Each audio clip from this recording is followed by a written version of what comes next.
Chapter 7 Lord Emperor Aurelius. "March!" the centurion ordered.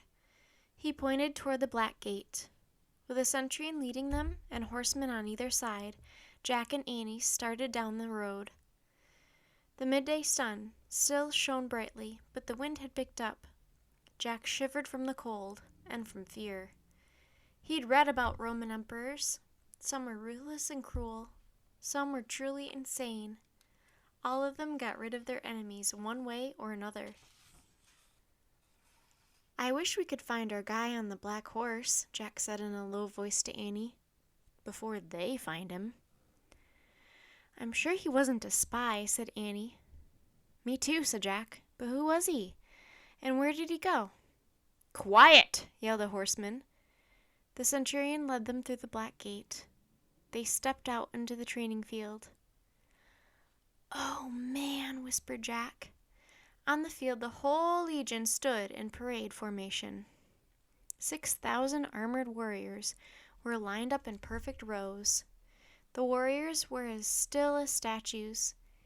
Each held a red and gold shield with his left hand and a spear with his right. Trumpeters stood near the head of the parade. In front of them was a warrior carrying the legion's red flag. In front of him was a man carrying a pole with a statue of a gold eagle on top. "To the imperial tent," the centurion ordered Jack and Annie. He pointed to a large red tent on the far side of the field. A cluster of guards stood around the entrance. "Double time," the centurion said. As Jack and Annie hurried toward the tent, Jack grew even more scared.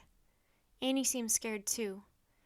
"Have you read much about Roman emperors?" she asked Jack. "A little," said Jack. "What did you learn?" said Annie. "They're okay," said Jack. "Don't worry." "I'm not worried," said Annie. "I know we'll be fine." "Right," said Jack. Annie never gives up hope, he thought. He liked that. When they reached the entrance of the tent, the centurion dismounted. "We have come to see the emperor," he said to the guards. "We have captured 2 spies." "Yes, your messenger told us," said a guard. "He is with the emperor now. You may enter." The guard pulled back the flap of the red tent. The centurion led Jack and Annie inside. It was warm inside the tent. A fire was burning in a small iron stove. Tall candles cast shadows on silk curtains and woven carpets. Statues and maps were everywhere. The messenger Zeno stood at attention. Near him, a man sat on a heavy wooden chair set on a platform. He wore a long purple cloak with a gold clasp at the shoulder. His light brown hair and beard were curly. The centurion bowed before the man.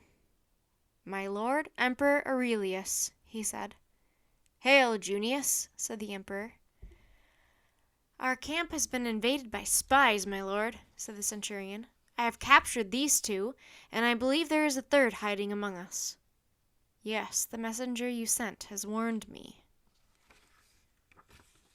the emperor said. He narrowed his eyes and looked at Jack and Annie. His piercing gaze reminded Jack of something.